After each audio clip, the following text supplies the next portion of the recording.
Nā ka whai wāhi atu te pōtiki o ngā kākāriki a Jack McDonald ki roto i te whare pāremata. Koira kua tūpono hi ake i te rironga a te uri o te Ātiawa me te whakatohea i te tūranga tua iwa o runga i te rārangi.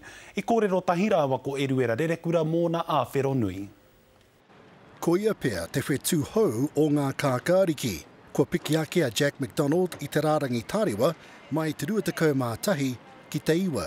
O nāku te whiwhi kia eke ki tēnei taumata i runga i te rārangi tangata. Ko te rohe o te taihawauru te kāinga tūturu o Jack McDonald. No taranaki maunga, taranaki tangata, taranaki iwi, whakawhiti atu rā ki te tai rāwhiti, he uria hau o te whakatohea hoki. Ei tā te kaiara i Takirua, e wakapono ana te kāui o ngā kākāriki ki ngā pukinga a McDonald. Jack is an unusual political talent, and this is his third election campaign, even for someone who is as young as he is. And he has always been one of our really strong performers. And I think what you're seeing is that the party is recognising that and wants to bring him into Parliament. Ka hia au ki te tū kahana, pukumahi ana hoki, hei mema pāremata, ki te whakarahi ake i te nuinga o ngā kaitautoko mo te rōpū nei, me te whakaoho i te hunga rangatahi, huri no i te whenua.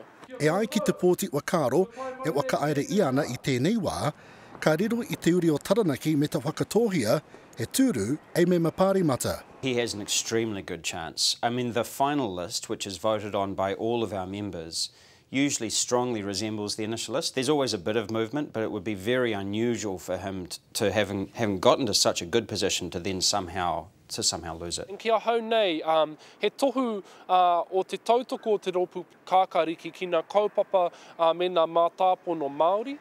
Ke te mohi o tātou ka tūkotahi ngā kaupapa o te ao Māori ki te rōpū kākāriki. Jack McDonald, te kanoi au o ngā kākāriki. Te kanoi au o te kai torangapū Māori. Iruere rerekura, te karare.